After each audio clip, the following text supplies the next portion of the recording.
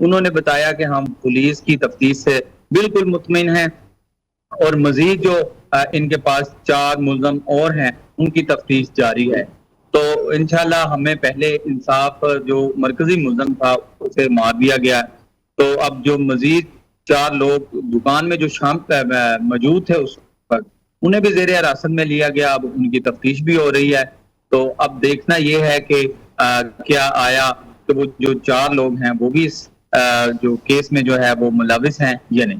جی اچھا عمران، آپ نے بات کی ہے کہ ارسلان جو تھا وہ آف کورس انکاؤنٹر میں جو ہے وہ مارا گیا ہے تو وہ ملزم ہے، تو اس کا مطلب ہے کہ وہ ملزم تھا اور یہ چیز جو ہے پروو ہو چکی ہے کہ وہ اس تمام صورتحال میں جو بھی ہوا، جو بربریت ہوئی، اس میں ملوث تھا. جی بالکل. تو اس جو یہ زیادتی کیس ہے اس میں وہ ملوث تھا. وہ بچی کو اوپر لے کے گیا، دکان کے اوپر والے پورشن پہ جب وہ لے کے گیا تو اسی نے ہی جو ہے بچی کے گلے پہ جو ہے وہ چھری پھیری، تو اس کے ساتھ زیادتی بھی کی. گردن جو شارخ تھی بالکل وہ کاٹ دی گئی. بڑے برے طریقے سے جو ہے بچی کو تشدد کیا اور قتل کر کے وہ ڈبوں کے اندر جو وہاں پہ دکان کے اندر موجود تھے ان کے ڈبوں کے اندر اس نے وہ لاش جو ہے منتہا زہرا کی وہاں اس میں چھپا دیا تھا. تو پولیس نے جب اسے زیر حراست لیا تو اس نے خود اوپر لے جا کر پولیس کو نشان دہی کی کہ یہ ملزم جو ہے جو لاش ہے یہ منتہا زہرا کی یہ پڑی ہے. تو اس کا مطلب ہے کہ سوشل میڈیا پہ جو بھی پروپیگنڈا ہو رہا ہے وہ فالس پروپیگنڈا ہے، جو بھی باتیں کی جا رہی ہیں وہ غلط پولیس جو ہے پھیلائی جا رہی ہے. جو ہے وہ اپنی تفتیش کر رہی ہے. باقی جو 4 لوگ ہیں وہ اس وقت سی سی ڈی کے پاس ہیں، وہ بھی اپنی تفتیش کر رہے ہیں. تو یہی ہے کہ جو ملزم مرکزی ملزم ہے جو ذرائع کے مطابق، پولیس کے مطابق، سی سی ڈی کے مطابق یہ کہنا ہے کہ مرکزی ملزم جو ہے اسے جو ہے وہ سزا بس we want to make it clear، ہم یہ بات کلیئر کرنا چاہتے تھے اور عمران آپ نے ہمیں کلیئر کر دی ہے. اچھا مجھے یہ بھی بتائیے گا کہ اس دکان کے ساتھ کوئی گھر والوں کا کوئی جھگڑا یا کوئی ادھار، کوئی لین دین میں کوئی مسئلہ، کچھ ایسی چیز تھی؟ ہاں بالکل. یہ جو ہے اس دکاندار کے ساتھ کوئی جھگڑا ہوا تھا منتہا کے والد کا 3 روز قبل، جو ایف آئی آر کے مطابق ہے. ایف آئی آر میں یہ درج جھگڑا ہوا تھا منتہا کے والد جی جھگڑا ہوا تھا 2-3 دن پہلے. تو انہوں نے کہا تھا کہ ہم مزہ چکھائیں گے. تو اب یہ ہے کہ اب جب ہماری پہلے بات ہوئی، دوسرے دن بات ہوئی منتہا کے چچا سے، انہوں نے کہا کہ ہمارا ایسا کوئی نہیں ہے، کوئی جھگڑا نہیں ہوا. ہم نے پوچھا کہ ایف آئی آر میں تو درج ہے کہ جھگڑا ہوا ہے. انہوں نے پھر تیسرے دن ہمیں کنفرم کیا کہ نعیم کے والد، کیونکہ وہ منتہا کے چچا تھے شاہد، انہوں نے ہمیں بتایا اور نعیم صاحب کہتے ہیں کہ ہمارا جھگڑا ہوا تھا. کیونکہ وہ جس نے پہلے دن ہمیں بیان دیا کہ ہمارا کوئی جھگڑا نہیں ہوا، دوسرے دن اس نے کہا کہ بھائی نے ہمیں بتایا کہ میرا 2 روز پہلے ان کے ساتھ جھگڑا ہوا تھا. اچھا، اس کا مطلب ہے کہ جھگڑا ہوا تھا اور اس کے برعکس جو ہے انہوں نے اتنی بربریت درندگی کی ہے اس بچی کے ساتھ، ریٹیلیشن کی ہے. اچھا، تفتیش جو ہے اب کس مراحل میں ہے؟ کتنے مزید دن لگیں گے؟ کیونکہ عوام کی نظریں اس سٹوری کے اوپر اس لیے ہیں کیونکہ یہ ایک گھر کا معاملہ نہیں ہے، یہ پوری قوم کی بچیوں کا معاملہ ہے. پوری قوم کی بچیوں کا معاملہ ہے. بالکل. یہ اب آج جو 6 روز کا ریمانڈ تھا وہ ختم ہوا اور آج پھر سیشن سول عدالت میں جو ہے انہیں پیش کیا جائے گا. وہاں سے ان کا ریمانڈ کی مزید استداد کی جاتی ہے یا انہیں جیل بھیج دیا جاتا ہے. یہ تو اب عدالتی کارروائی کے بعد ہی پتہ چل سکتا ہے کہ یہ اب کیس کتنے دن تک اور چلے گا. یہ عدالت کی کارروائی کے بعد ہی پتہ چلے گا. ٹھیک ہے جی عمران، ہم سن پا رہے ہیں آپ کو. عمران اچھا مجھے یہ بتائیے گا کہ یہ جو دکان ہے اس کو سرکاری طور پہ سیل کر دیا گیا ہے، پولیس وہاں تعینات کر دی گئی ہے، تو دکان کے جو دکان کے معاملے کے حوالے سے میں یہ بتاتا چلوں آپ کو کہ دکان جو ہے اسے سیل کیا گیا تھا کیونکہ جو شر پسند عناصر تھے وہ دکان پہ پتھراؤ کر رہے تھے.